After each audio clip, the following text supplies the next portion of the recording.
Good afternoon, everyone. Welcome to Connecticut's Old State House. It's great to have you with us here today. My name is Rebecca Tabor-Conover. I am head of public programs here, and I'm delighted to welcome you to the second in our series on the commemoration of the moon landing, which actually the anniversary is actually today's date, which is great to have. I'd like to invite you to join us in a couple of weeks on August the 13th. This is the summer for anniversaries, so we'll be commemorating the anniversary of the Woodstock Music Festival. So do join us for that program. And I'd also invite you after today's program to go outside, and the farmers market is taking place until 2 o'clock. That happens on Tuesdays and Fridays throughout the summer. This Friday we have the Latin band Goza coming to join us. So come back and enjoy a free concert and buy some vegetables. Today, it's a wonderful opportunity to welcome back Hamish Lutris, who is a friend of the Old State House. Not only is he doing this program today, but he also will sometimes teach classes for here at the Old State House. Hamish is an associate professor of history and political science at Capital Community College, which is just down the street from us. And he's worked in some of the country's premier natural and historical sites, leading hiking and historical programs. He also has lived abroad and lectured extensively in the United States, Europe, and Canada. So today, it's a delight to have him join us again here at Connecticut's Old State House, and please join me in giving him a warm welcome. Thank you. Let's get that down there. Okay. All right. Morning, folks. Actually, I guess it's good afternoon by now, so sorry about that. I have to tell you that every time that Rebecca introduces me, I love it when she says that I've lectured in Europe. It makes me feel so cool, and so here I am. Thank you very much. Folks, before I start today, just a couple of things very quickly. The first one is, if you need to get up and walk around, please feel free to do so. You're not going to be bothering me. Consider your neighbors, obviously, but I'm okay. And the second thing is, as I'm going through my talk today, if you do have any quick questions, a little clarification you'd like, if you'd like me to back up a slide, don't hesitate. You can say it at any time. The only thing I would tell you about that is that if you ask me something I'm really going to have to get into, I'd probably put that off to the end of the presentation so that we don't interrupt too much. Bless you. Now today, we will be talking about actually the ultimate kind of manifestation of the space program. If I can have my... There we are. Okay. I turned it off instead of on. Thank you. The ultimate manifestation of the space program, folks, and that is the moon landing, which occurred on July 20th, 1969. As Rebecca said, this indeed is an anniversary. This is the anniversary of the liftoff of the Apollo 11. 4 days from now, they would go up and actually land on the moon and have a great many adventures doing so. I'll talk about a couple of those. But today, when we begin our talk, we really want to start our talk about Apollo, not so much with the technological part of it, but really with the social and political. And I always like to get into John F. Kennedy because he was an interesting man concerning the space program, because much of what we did was really the idea of the inspiration that's going to be led by the president. Now, this leads me, actually, to start the program with something that actually has nothing to do with Apollo at all. I just thought this was the coolest presidential thing I'd ever seen. Those of you who know this gentleman might already be familiar with this situation. You might know Harry Truman, right? Now, Harry Truman, president from 1945 until 1953, and Truman was known by his nickname as Give 'em Hell Harry, right? It's a great nickname. But the nickname wasn't because he was rude. It was mainly because he was just a very plain-spoken Midwesterner. He was a pretty polite guy, but also a very family-oriented man. And if you ever want to see what a president really has the influence over, his daughter sang at Carnegie Hall. Now, when his daughter sang at Carnegie Hall in New York City, she was reviewed by a critic, and the critic did not like her too much. Paul Hume in 1950 said, "Miss Truman is a unique American phenomenon with a pleasant voice of little size and fair quality, cannot sing very well, is flat a good deal of the time, more last night than at any time we have heard her in the past years, has not improved in the years that we have heard her, and still cannot sing with anything approaching professional finish." Now, folks, when Harry Truman reads this critique of his daughter, Harry Truman decides he's going to get angry about this. And his advisors are saying, "Well, Mr. President, you're the president, so you shouldn't worry." And he said, "No, I've written a letter to the New York Times." And they said, Mr. President, if you send this off, this is going to mean impeachment or lynch mobs outside your White House. This is going to be bad. And he says, you watch. It's very interesting about the president this way, folks, because he sends this letter. And here's what he says. Mr. Hume, I've just read your lousy review of Margaret's concert. It seems to me that you're a frustrated old man who wishes he could have been successful. When you write such poppycock as was in the back section of the paper you work for, it shows conclusively that you're off the beam and at least 4 of your ulcers are at work. Someday, I hope to meet you. When that happens, you'll need a new nose, a lot of beefsteak for black eyes, and perhaps a supporter below. This is a sitting president who wrote this, right? Now, I don't know about you, but if I'm the critic, I'm probably looking for a ticket to Sao Paulo, right? Pegler, a gutter snipe, is a gentleman alongside you. I hope you'll accept this statement as a worse insult than a reflection on your ancestry. Ladies and gentlemen, when he sends this off, his advisors are appalled. They say, my God, Mr. President, this is terrible. Gets an 80% popularity rating out of this. The point here is that the president will often be a guy who has his finger on the pulse of the American people in a way it's almost impossible to kind of intuit. And this is going to be working with the president we're talking about here, and that, of course, is John F. Kennedy. Now, John F. Kennedy is elected in 1960, and he comes into office in 1961. You're probably aware of certain things about Kennedy. Number one, Kennedy was one of the wittiest presidents we have ever had. If you see this guy in front of a news conference, he is absolutely a master. He has great quotes. This is actually one, again, has nothing to do with Apollo, but I love this. Forgive your enemies, but never forget their names. This is a man who knows politics, right? Now, when we look at Kennedy coming in, though, really it's not so much what he did. It's not the laws that he passed. It's not the wars that he fought. What it really is the tone that he set for the nation. John F. Kennedy is a very different person than we've seen before. He had little children in the White House. You remember the name Camelot, right, which is given to the White House at this time, right? And we see, right, Kennedy's very popular with these kinds of pictures. He loved this kind of stuff. Actually, do you see the kid, right? John's looking pretty happy. It's because John F. Kennedy, contrary to Jackie's orders, used to keep candy in his pockets. So if you look, you notice, you see he's like, hey, smile for the camera. Of course, right? There's another one, too. I just wanted to see this, right? At one point, Jackie tells him Caroline's going down for a nap, and we don't want her up. And immediately, she leaves the White House. He brings in a couple of photographers, including one from Life, take a great picture of it. She did not appreciate seeing that picture in the national press. But the thing about Kennedy, as I said, is really the tone that he sets.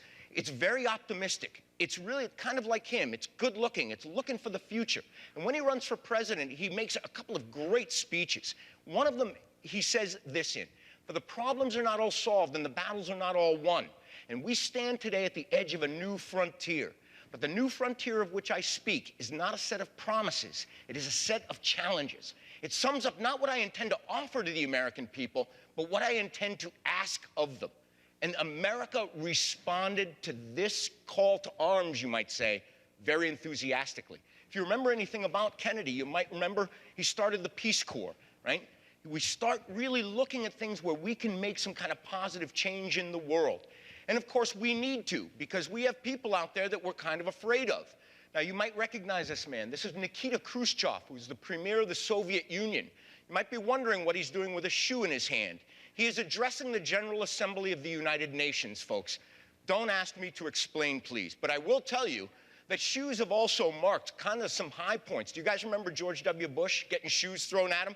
I thought it was one of the high points of his administration. He was very quick, right?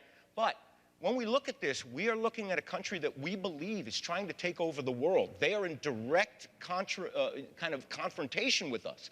And so Kennedy's statements about a new challenge, a new set of challenges, is really something where we want to kind of take a little bit of attention away from the ominous idea of nuclear war.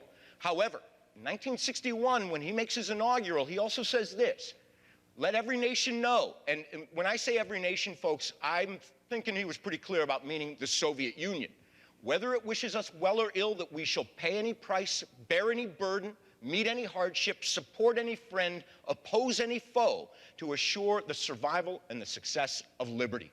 Again, it's a great quote, but when we start getting into the space program, we will see that he's really got directions for us to go.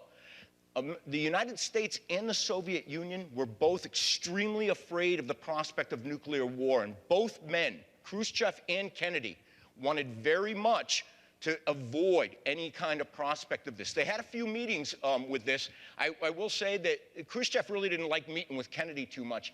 He stood about 5'7". Kennedy was about 6'2", and Kennedy always wanted pictures with him. Khrushchev hated that. So they actually came up in Vienna and they said to Khrushchev, you know, we're going to get some pictures of you, the president. He says, I'm not taking any pictures of the president. He looks across the room and he sees Jackie Kennedy. He says, I want pictures taken with her. And he goes over there and he makes them take those. You know, she was very popular, obviously.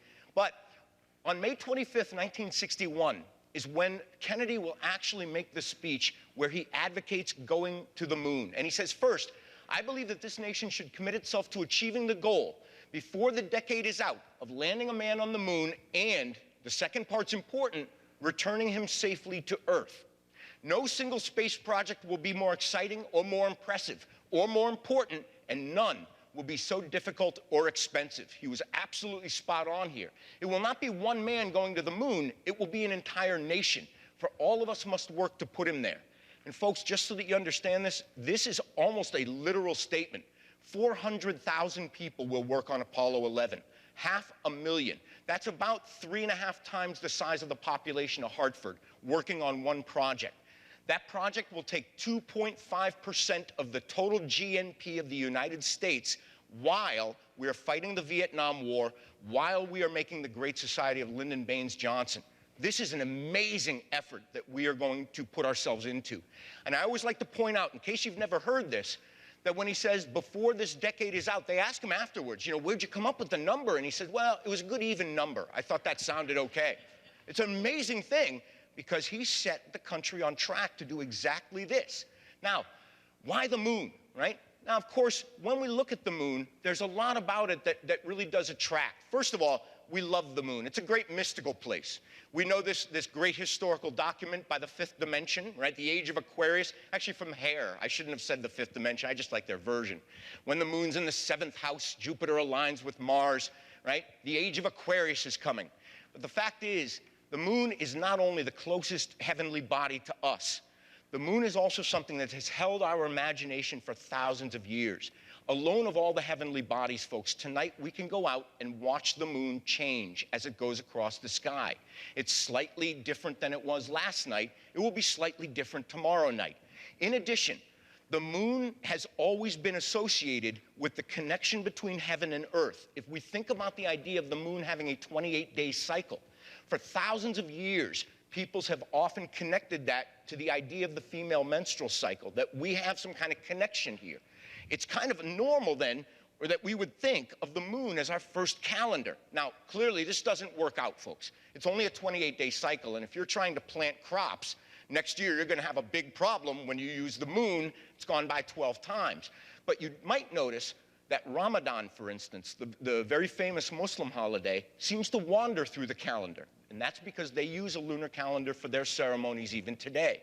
And so we do see that it's still very popular for us, but the moon is really something that's close, and it's always held our imagination. We really want to get up there. And so in 1958, the National Aeronautics and Space Administration is formed. It's formed by Dwight Eisenhower, and he is going to set up the first couple of projects with this.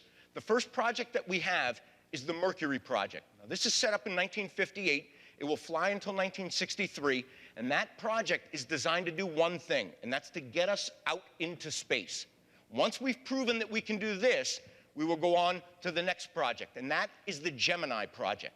And that ran from 1963-64 up until the last flight, which was in November of 1966. This project was designed to have us go out into space and then do things there.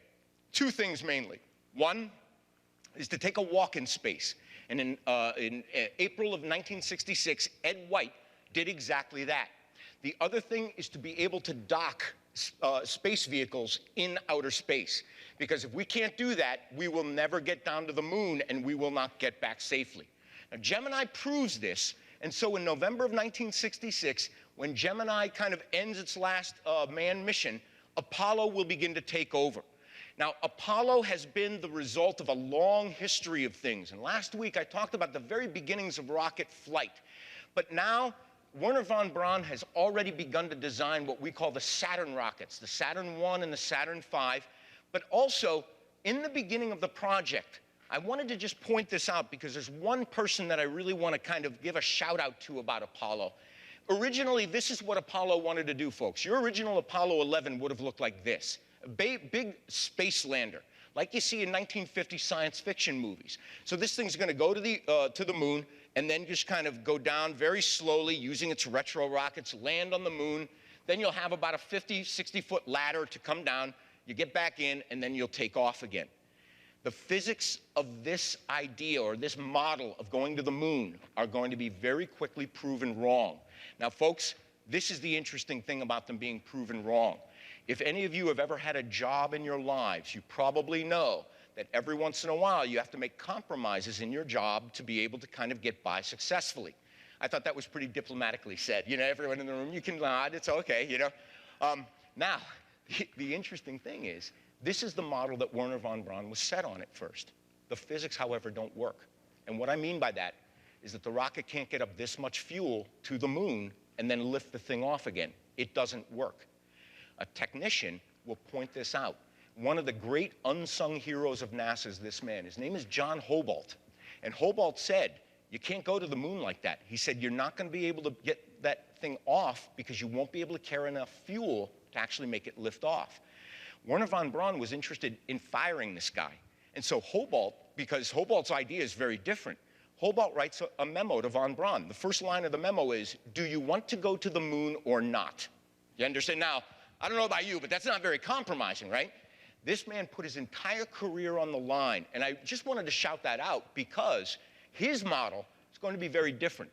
He believes that we should have 3 sections to the actual moon mission: a command module, the propulsion module for the command module, and then a lunar module, which out in space would dock with the command module and then go down.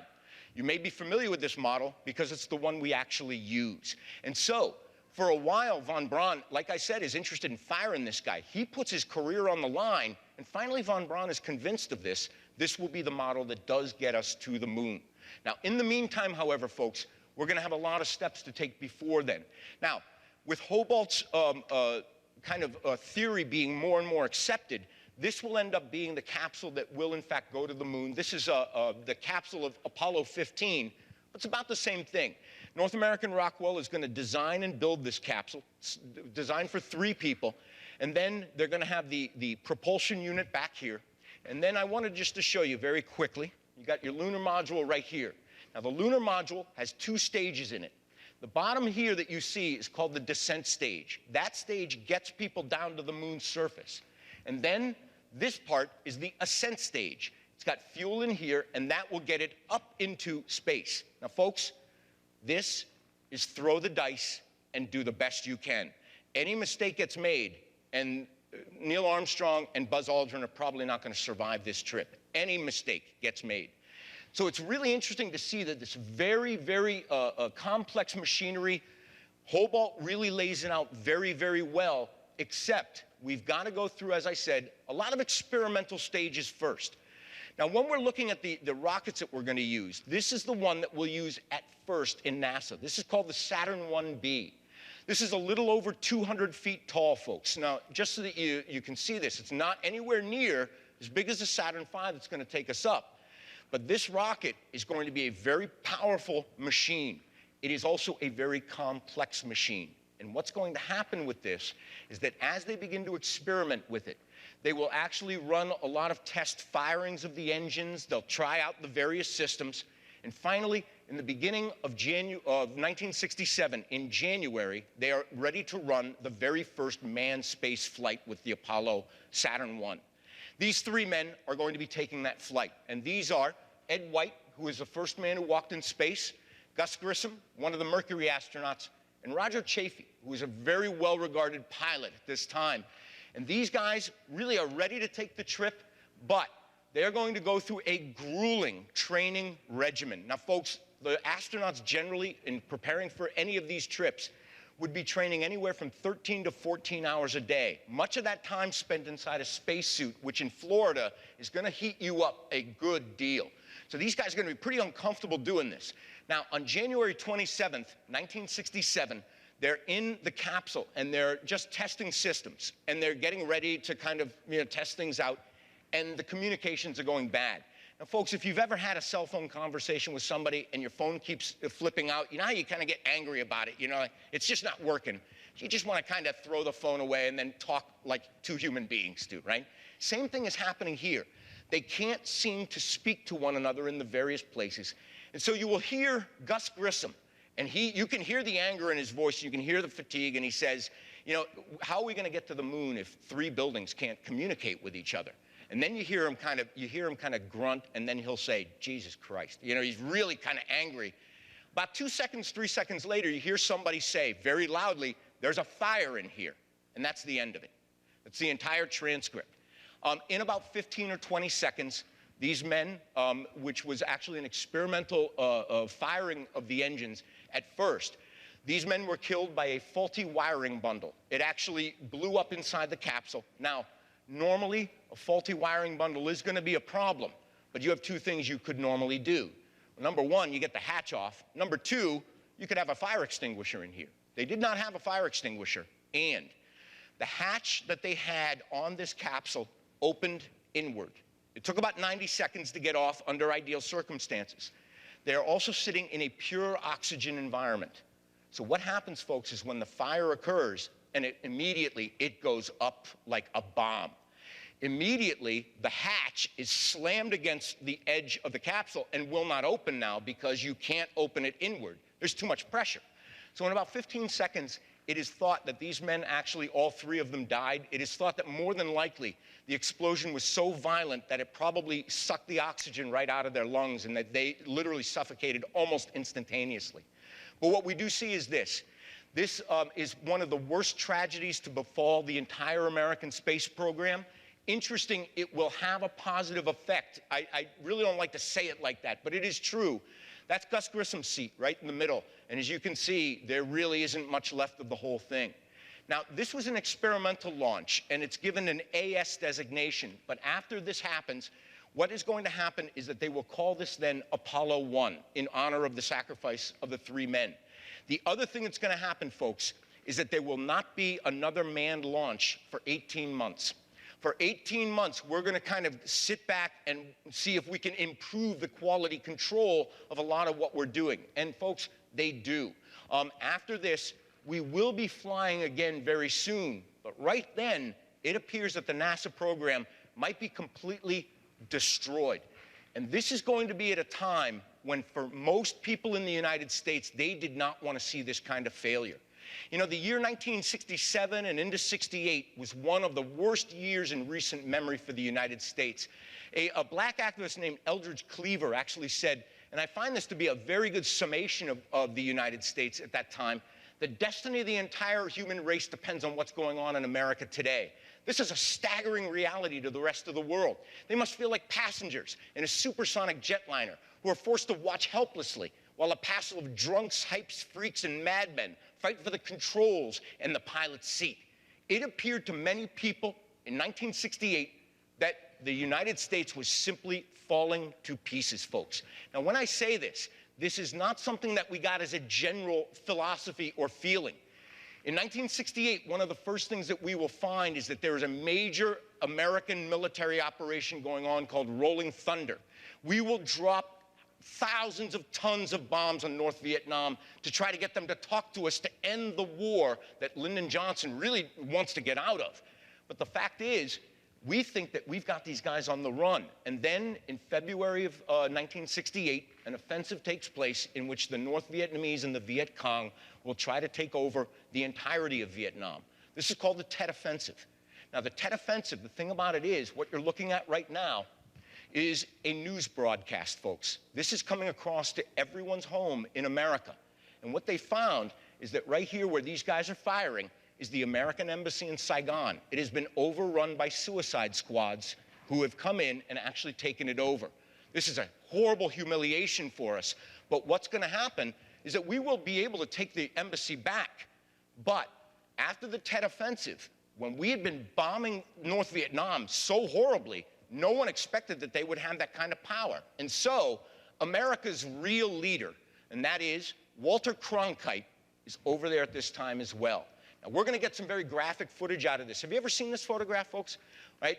Now, when you look at the photograph, again, I don't want to really get it too deep into it, but you could make a good case that what the South Vietnamese officer is doing is actually illegal action. This man is a Viet Cong. He is out of uniform, and therefore he can be considered a spy. But you put this up on TV in front of an entire nation, and we start thinking, this is not the way America's supposed to work. Because you could see this whole process. If you look at it on YouTube, you can see it too, and it is extremely graphic. So we're getting worried. And as I said, when America's real leader says this on February 28th, 1968, things begin to turn in Vietnam. We are mired in a stalemate, Walter Cronkite says. The only rational way out then will be to negotiate, not as victors, but as an honorable people who lived up to their pledge to defend democracy and did the best they could. Now, when he makes this speech at the end of a newscast in 1968, my parents are watching this, and my mother and father looked at each other and they said, I don't know what the heck is going on now, but Walter Cronkite just told us the war is lost. That was a weird thing. Now, what's also interesting is that my mother and father weren't the only people affected. Lyndon Baines Johnson was deeply affected by this, and on March 31st, he's going to announce that he is not running for president again. On April 4th, Martin Luther King is assassinated in Memphis, Tennessee. Riots begin in cities all over the United States. And so, again, it looks like we're falling apart. In June, Robert Kennedy is assassinated in a hotel in California. And then there is a Democratic National Convention in August. And I'll tell you what, folks, if you want to see the democratic process in place, don't look at 1968 in Chicago. What you're seeing right now is Abraham Ribicoff. He's a Connecticut senator, and he is decrying the Gestapo tactics of the Chicago police on the streets as they beat up demonstrators. This doesn't go over too well with this guy. The guy who's yelling, and believe me, if I repeated to you, they'd end my career right now, that's Richard Daley, who is the mayor of Chicago. And he's screaming at Ribicoff because he's let the police basically go out and kind of have a field day. Everyone thinks that the country is really falling apart. Everywhere we turn, it seems to be absolutely chaotic. Richard Daley also, I have to put this up, made one of the great misspeaks of American history. He said, the police are not here to create disorder. They're here to preserve disorder. Obviously, what he meant to say was they are here to preserve order. The heat of the moment kind of got him. No one had ever let him forget this until the day he died. And he deserved it, folks. It's all right. But what's going to happen after this, of course, anywhere we look, we are going to find chaos reigning. If we go in, for instance, to places like San Francisco, right? Now we are going to be looking at things like acid parties, right? The great electric Kool-Aid acid test is going on. People are beginning to experiment with things like LSD and just kind of getting out there, right? If we look at sports, the Olympics, even there we can't escape from politics, because when these two men win their track and field events, rather than putting their hands over their hearts as we would for the national anthem, they give the Black Power salute. Again, terrible, right? Is it any wonder then that the most popular movies of that year are going to be science fiction? 2001: A Space Odyssey comes out during this time. Planet of the Apes comes out at this time. And I don't know, maybe it's not a great movie, but Charlton Heston was in it, and I think we should give him, proper respect for that. But a lot of people are looking to this kind of like escapism and fantasy. And then in October of 1968, almost unnoticed, Apollo 7 will lift off, goes into a high Earth orbit, and we're back in space, folks.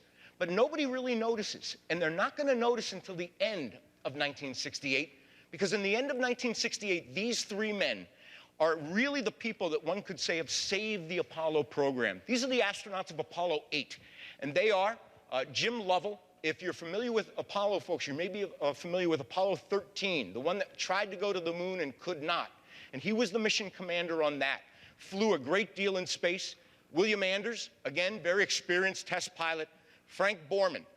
These three men are going to go up into the first manned Apollo mission that's going to be using this new rocket, and that is the Saturn V. Now, folks, you look at that Saturn V, you are looking at the most powerful machine ever devised by mankind. This machine has 3 stages. First stage, right here, it's going to be dropped off when they get about 10 or 20 miles up into the air. That will deliver 7.891 million pounds of thrust. The second stage, right here, will get them actually out into the outer atmosphere. And that's going to bump their speed up from about 5,400 miles an hour to about 14,000 miles an hour. And that's about 1.5 million pounds of thrust. And then, when they get up into the upper atmosphere, they will have the third stage here, and that'll just give them a quick blast, and that will blast them up to about 24,000 miles an hour. And that's how they're going to actually leave the atmosphere and go toward the moon. This is an incredibly powerful rocket, folks. Just so you understand this, any of these first three, the Mercury rockets or the Gemini rocket, you could have stood from, I'd say probably me to the Burger King and had no problems watching this rocket go up. You would have felt the heat, but that would have been it. The Saturn V, the closest place that they will allow people to stand and watch the launch is from 5 miles away. It is a massive blast you're going to get out of this. And so, I don't know about you, but those three guys are sitting on a 363-foot tower that is essentially a big fuel cell that might blow up at any time. As Jim Lovell said, we're going to be hauling the mail. And in fact, they did exactly that. It is a very big rocket, folks. And so I just wanted to show you from this angle as well. You kind of see a couple of people here. Big engines. This is going to deliver a massive blast. And it does. It lifts off in December of 1968. When it lifts off, it's going to go around the moon and come back. Now, they have a successful mission, and that's great. People are really happy about it. But more than that is when they're out there, William Anders is taking pictures, and they get this picture of Earthrise. First time anyone's ever seen this. And actually, Earthrise comes up over the moon, and Frank Borman is telling him, you know, take the picture. This is a great picture. And he ends up taking it. It was funny because for years, Frank Borman took credit for taking the picture. And then they actually interviewed him a few years ago, and he said, well, you know, I don't really know who did it. And finally, they all laughed, the three of them. They said, yeah, Bill Anders took the picture. You know, it's no problem. Apparently, it was an inside joke with them that they each of the three got the credit at one point for it. For many people, this picture saves NASA. They believe that this was probably the greatest view of the Earth they had ever seen. And so, when these guys come back, for many people, they had actually saved the Apollo program. Oh, sorry about that. An anonymous telegram sent to them, I always like this, sums it up good. Thank you, Apollo 8, you saved 1968. There it is. Now, I also like this picture. These are the Apollo 8 astronauts modern day. And I don't know about you, but there's Anders, Borman, and Lovell. And to tell you the truth, the three of them look like they're still ready to throw down in a bar with you. You know, I mean, they're real tough-looking guys, you know. Very, very interesting men. They gave great interviews after in the last 50 or so years. But also, what I really like about them, very plain-spoken people. If they got a problem with something, they're just going to kind of give it to you, right? Now, after Apollo 8, the country's imagination is really taken up a lot more with the Apollo missions. Especially, folks, you can imagine, after a year like 1968, we were looking to latch onto anything that would really make us feel better. And so in Apollo 9, another successful launch, they're going to launch out the lunar module and actually practice docking it to the command module. This works, therefore, they send up Apollo 10. And Apollo 10 is the dress rehearsal for Apollo 11. They're going to go around the moon, they actually dock the lunar module, and then they will bring it down to about 10 miles from the moon's surface, and that's it, right? So it's kind of a dress rehearsal. Of course, Neil Armstrong always added, yeah, but the only part of the flight we weren't really sure about was that last 10 miles down to the moon's surface, so no, it didn't help anyone, right? But they come back, and now we are going to have Apollo 11. And you're going to get these three men to fly. This is the command module pilot. This is Michael Collins. This is Buzz Aldrin, who is the lunar module pilot. And this is the mission commander. His name is Neil Armstrong. Kind of a weird choice for a mission commander. Most of the other ones were military. And Armstrong had been military, but he was private sector now. But this man is absolutely an incredible choice for the position of mission commander. Neil Armstrong is one of these guys that doesn't seem to have a gene for fear. I really think if you told Neil Armstrong the world's ending tomorrow, he'd probably, whoa, you know, better finish the book I'm reading, probably go home and, you know, start thumbing through. He does not scare at all. This is about the way you're going to see him all the time, no matter what he's feeling. He's an incredible pilot. He was in the Korean War, and he's also one of the people who flew the X-15. The X-15 is the fastest aircraft ever designed. He flies it at about 4,000 miles an hour, something, you know. Now, it's been flown at about 4,700 miles an hour, but that is a very fast aircraft, folks. And so these three guys are going to be the ones who actually go up, and they're going to crew the Apollo 11. Now, here's what they're going to do. As I said, they're going to launch. When they get up, first stage goes off. Second stage gets them up into the upper atmosphere. Third stage, when they come around, is going to launch them out toward the moon. Now, as they go, then what they're going to have to do is let the lunar module go, dock with it in space, bring it down to the Earth's surface, and then bring it back up. As I said, this operation is extremely touchy. Any mistake gets made, and everyone pretty much is going to be finished with it, and everyone knows this. So you really have to give it to these guys when they're going up. I don't know about you, but when I hit a turbulent flight, I kind of get nervous on an airplane, you know? Doing that for 8 days would be really something a little bit past the line for me.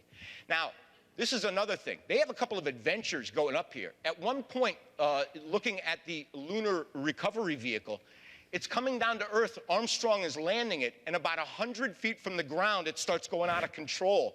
He actually has to eject at about 100 feet off of the ground. He gets out of it, and then later on, they say, my God, you know, you survived. And he said, well, yeah, I guess that's a good lesson to learn for when we go up to the moon. You know, and again, it almost makes you angry that the guy's that calm about this stuff, right? So what they're going to do is on July 16th, they will launch the Apollo 11. They bring it out from the assembly area to the gantry.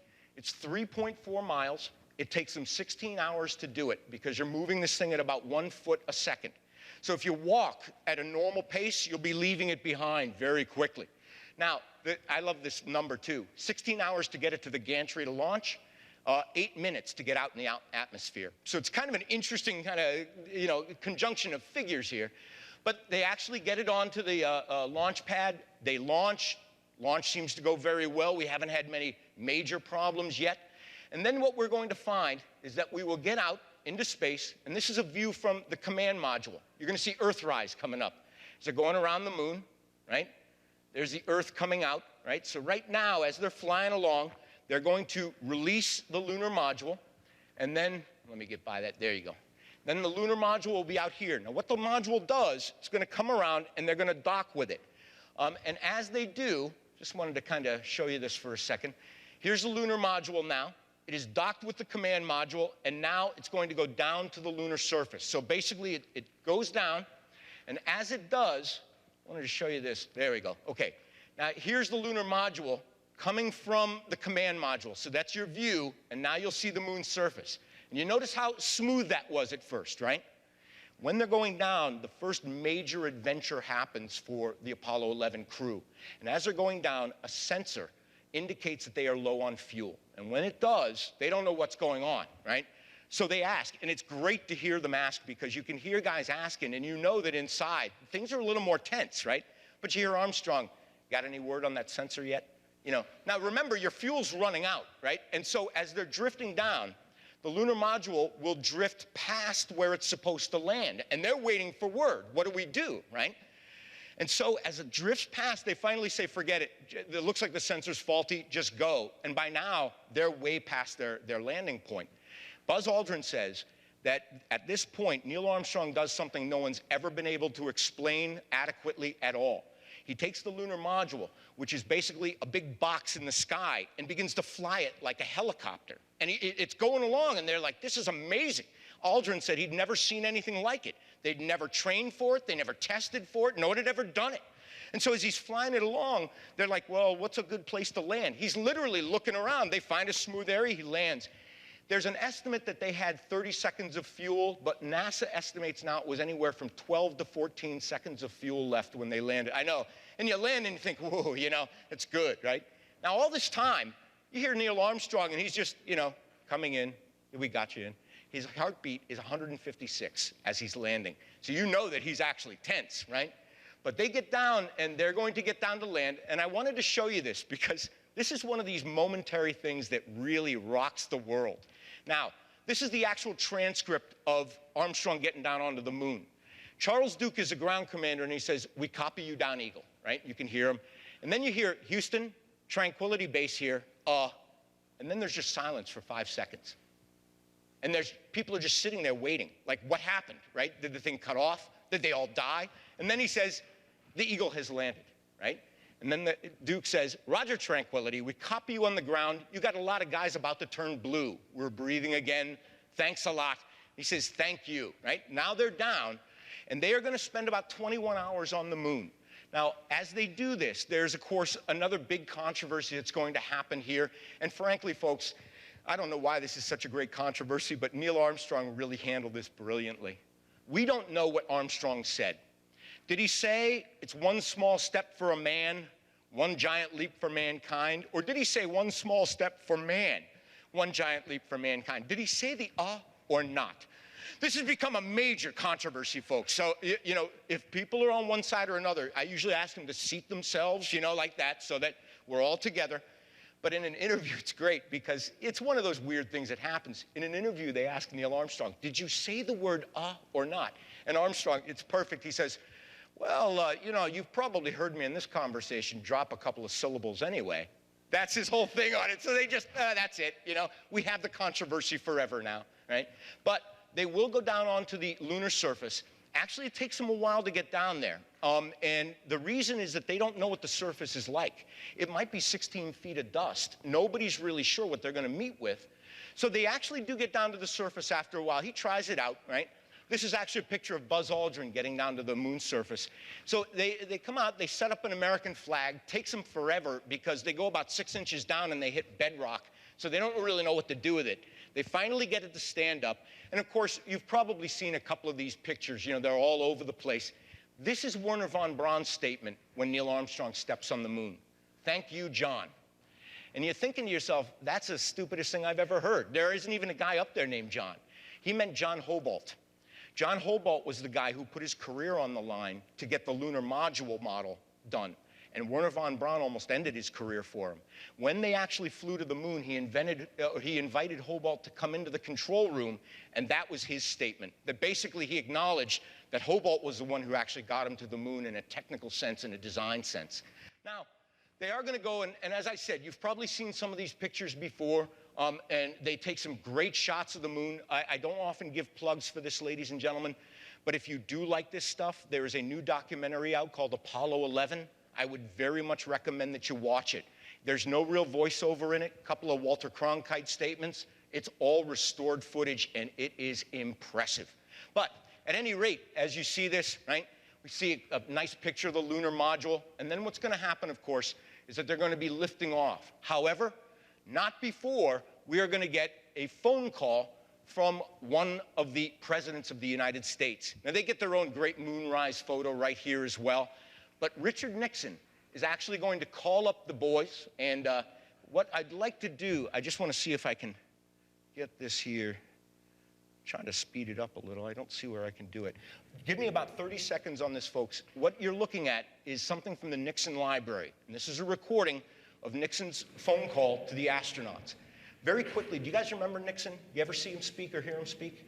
It's weird to hear this because you're going to want to hear the way he speaks to the astronauts. It's not like any Nixon you've ever heard, right? But at any rate, he's sitting in the Oval Office right now, right? They're just getting ready, and the sound is going to come in just a second here.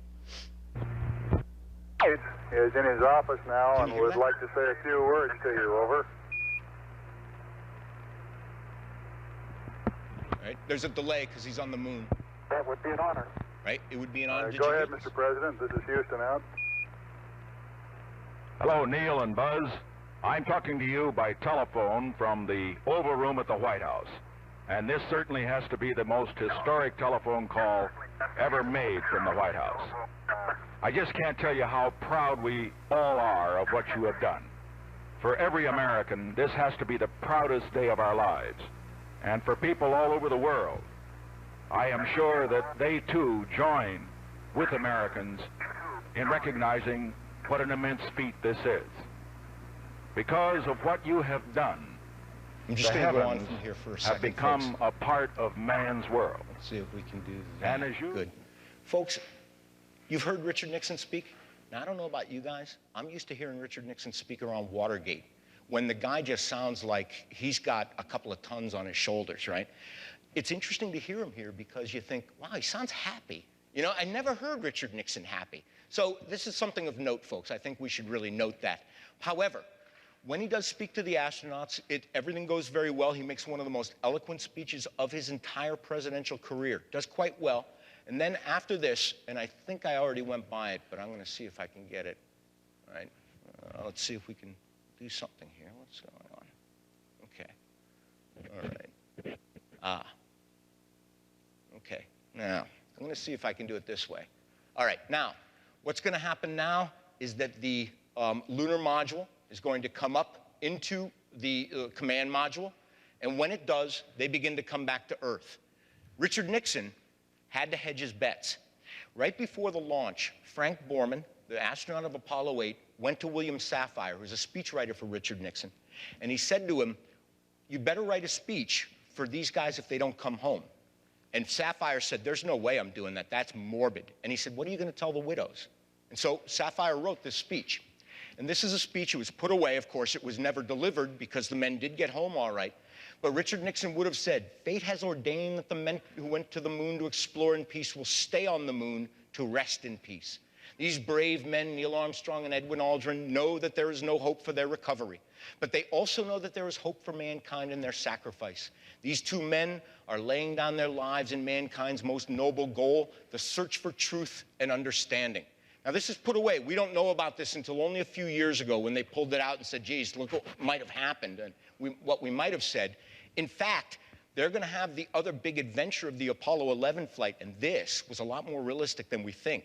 As they got back into the lunar module, Buzz Aldrin said afterwards that they went to actually push the button. There's one button that'll get them off the moon, and the button's broken. There's no button. And so they're sitting in there like, what do we do now? And it took them about 5 or 10 minutes, but Buzz Aldrin figured out they had a little fountain pen that he could stick in there, and he actually pressed it. So once more, duct tape technology comes to the fore, we get off of the moon, right? Once they get off the moon, there's really no more adventures. It goes beautifully. And in fact, the calculations that are made, and you may be aware of this because a movie came out about these ladies not long ago called Hidden Figures. They are going to make all these calculations that you're looking at, folks. And I'm going to tell you something that might really surprise you about the accuracy of their calculations. The capsule will come down. Everything will go well. It lands only a couple miles from the aircraft carrier. This is supremely ironic. After the launch that it came down, the U.S. Navy did a study of the figures that had been made, right, to get the capsule down where it landed. They said that the figures were so exact and so precisely on spot that they wanted to move the aircraft carriers from every subsequent launch 50 miles away because they thought that the capsule coming down was so accurately predicted that it might actually hit the aircraft carrier and damage it. So they're going to move it away now because there's too much precision here. Anyone who teaches mathematics, folks, is probably just putting their head in their hands right now. How can you be too precise, right? But they do get down to Earth very easily. This is the command module, and as you can see, it's really been affected by the heat, but they actually do get down. Everyone is safe. And then they put the men into quarantine for 2 weeks. I will tell you, folks, it's only an opinion. I'll bet you these guys were not happy in quarantine. I'll bet you not having any kind of alcoholic beverages whatsoever probably really set them off a lot. I will also say, if you're interested in the very important questions of Apollo, that the first drink that they have when they do come off is a new drink made by the bartender at the Savoy Hotel. It's called the Moonwalk, and it has grapefruit juice, rose water, Grand Marnier, and champagne. I don't know about you, but I'm figuring Neil Armstrong was probably like, yeah, thanks for the water. Let me get something a little bit better. But this also is going to give rise, folks, to one of the greatest conspiracy theories we have ever had in American history. There was no Apollo mission, right? And as you can see by my documentary evidence, there's good reason to believe there wasn't, right? As a matter of fact, just so you understand this has been one of the most persistent conspiracy theories we've ever seen in our history. It comes from a guy named George Kaiserling. And Kaiserling was a NASA employee. He was a guy kind of mid-level. Like I believe he was a senior analyst was what his title was. I don't know what that means. Nobody really knows what that means, but it sounds really cool. But he came out, and his view on this, literally, this is his conspiracy theory. I work for NASA. They never did anything right. They could never have gone to the moon. There you go, right? But if you think about it, folks, the amazing thing is And somebody in NASA said this, that actually what's amazing is this is a highly unlikely event backed up by masses of research and evidence. However, not going to the moon was a very likely event, even though it's backed up by nothing. So many people would kind of rather believe that. I will tell you that the evidence for a conspiracy theory, in case you are interested in this, there is no way they could not have landed on the moon. And I will tell you this, if you were anyone in the world, folks, would you have been able to prove that they didn't? And who would that have been? Soviet Union. If you're thinking about anyone who would want to prove that you never went to the moon, it would be the Soviet Union. And yet the whole Soviet space program was absolutely glued to the launch of Apollo 11. They all knew these three guys. They loved it. They were absolutely flabbergasted when we actually made the moon, but they were really behind it. There's really not much to back this up. The other thing I would say is evidence against it is that when they interviewed Buzz Aldrin in 2002, a guy decided to press him on this issue, and Buzz Aldrin punched him in the face and ended the interview. So yeah, I don't go too close to it at this point. But what we do find, folks, is that since then, we have seen that the Apollo missions have actually gone on to bigger and better things. Now, this is the Apollo 17. All in all, 12 people will walk in the moon. In the end, they will walk on the moon. But the Saturn actually is going to go further than that. It will also deliver the Skylab to outer space. And in 1975, we'll go here. We also have the Apollo-Soyuz mission, the joint Soviet-American mission in 1976. We also have the space shuttle. All of this based on the technology we developed for the Apollo missions. And of course, today, the International Space Station. But in the end, folks, and just to conclude my program, just give you a very small quote by a guy named Eugene Cernan. Because one of the things we find about the space program in general is as we look at this image of a hurricane on Earth from Skylab, as we look at those Earthrise images from Apollo 8 and the one from Apollo 11, Cernan really sums it up pretty well. He says, we went to explore the moon and, in fact, discovered the Earth. And many people could really make a very good case for this, folks. The Apollo program really did not only give us a lot of technology we use here on Earth, but it really kind of sent us out to the stars, made us think of ourselves a little bit more as citizens of the universe. Well, folks, that's my presentation for today. I'd like to thank you very much for coming in. If you have any questions or comments, I'd love to hear them from you at any time. Okay. Oh, thank you very much. Thanks. It's weird when you're sitting like that, you get... please.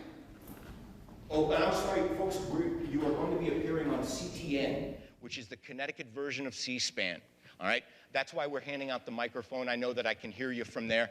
So remember, folks, right? We're on government TV now. All right, please go ahead. So last week you stressed the interaction of the space program with the Cold War. Yes. Today you didn't say much about that. Could you elaborate on how the Cold War is still playing out as we're coming to the moon? And exactly, I mean, where is the Soviet space program at the same time the United States is landing on the moon? Right. It's an interesting thing that when we made, and I'm going to say this, when we made quote-unquote peace with the Soviet Union, right, which is really when they folded in 1991, everyone kind of looked at this and said, this is great. The Americans have won the Cold War. Everything is perfect. But I think it's obvious from a lot of the political activity since, both, and I'm sure you're probably all aware of this because there's a 480-page report by Robert Mueller on it, on Russian interference, for instance, in the election. We have always viewed the Soviet Union and Russia as kind of a friend, but mainly an enemy. And these are people who are willing to do things to kind of undermine us. Now, whether or not that's even a legitimate thought during the Cold War often came into question. We weren't really sure if they were really that kind of dead set against us. But what we also see is that Russia kind of represents a very different philosophy. You know, you might have been aware of a speech that Vladimir Putin made in which he said that they were the bulwark against invasion from the West, from the liberal countries, right? A lot of people really look at Russia as this place that's kind of standing fast with tradition. However, their space program really, I don't think, is designed at this point to compete with ours as much as to complement. Because if you're aware of this, right, it's the International Space Station, which is really the big priority here. And those are often joint missions. And now they're being even flown by private sector companies. So it's an interesting thing because here, I would like to also introduce another little wrinkle into this, and that is that the Chinese are also moving into space. So here, whether or not, for instance, the present administration thinks that that's a direct challenge to it, or a challenge to the status of the United States as the premier scientific power in the world, that really remains to be seen. I can't comment on that because I haven't really heard that reasoning yet. All I've heard is that we want to be on the moon by 2022, and I've heard other people say we should go to Mars.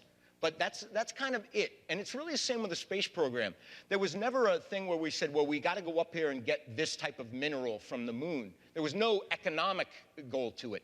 And so I do think that even now, the idea that we can kind of find ourselves in a competition with another country seems to be something that we kind of favor. That is, it motivates the country to go further. I'm not sure that motivation is really legitimate as much as it could be. I think we're pretty far ahead in the space race at this point. Well, folks, thank you very much for coming out today. It's very nice of you to make it. Especially, I have to say, though, it's nice that we have air conditioning in here, isn't it? Yeah, so yeah. Thank you very much, folks.